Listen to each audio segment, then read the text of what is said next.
Hello guys, good morning.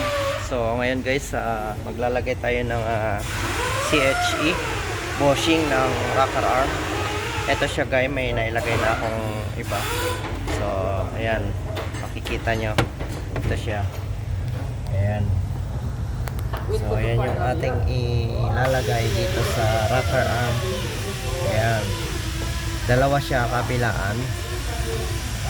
Ayan.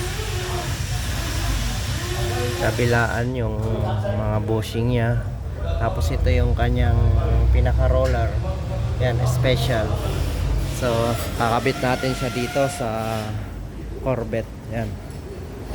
So kasi pangkakarera natin yan, pangkarera ng boss natin.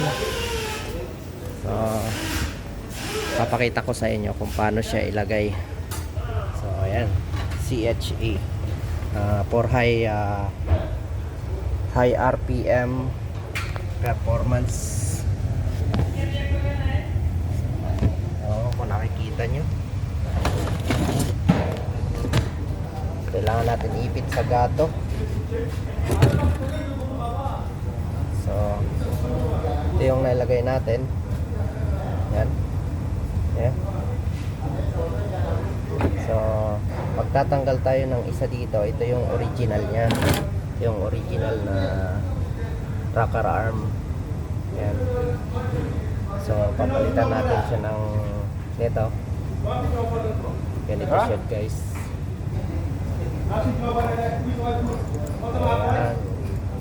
Yan guys, ganito siya naka-install dito. So lalagay natin. Okay, kailangan lang natin ng gamit ko dito 32mm na socket saka 14mm na socket para i-press to.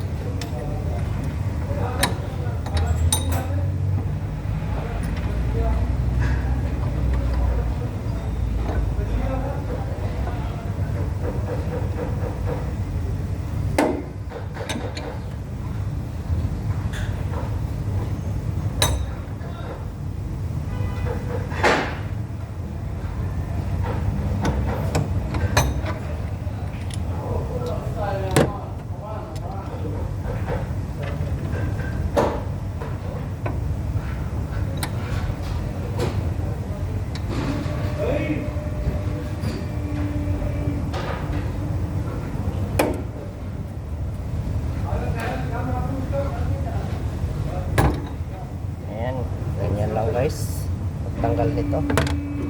Kung may pressing machine kayo, mas maigi. So ito na siya.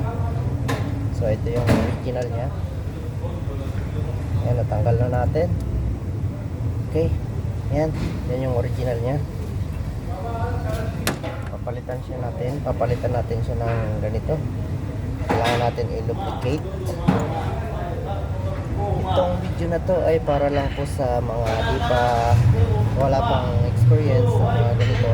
So for tutorial lang po. Kailangan na malubricate siya ng maigi para pag-andar niya. Actually malulubricate din naman siya pag-andar niya, pero para kailangan natin siya i-lubricate para maganda yung play niya, hindi magagasgas yung bushing natin. Ayan. So ang lock nito guys, mayroon siyang dalawang snap ring kabilaan, yan. So kailangan lang natin ito ng snap ring tools.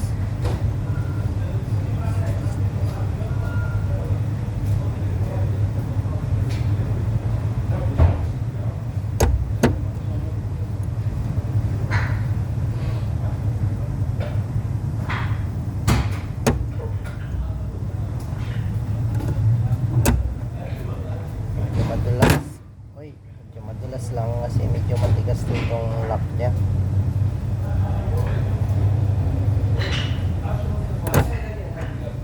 Ayan, kabilaan siya guys, dito rin sa kabila, ganun din.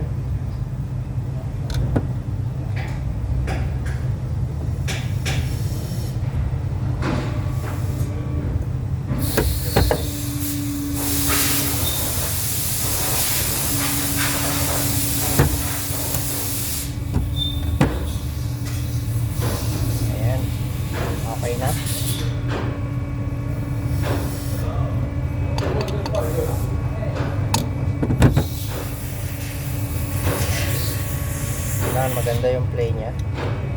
Ayan. Maganda yung play niya.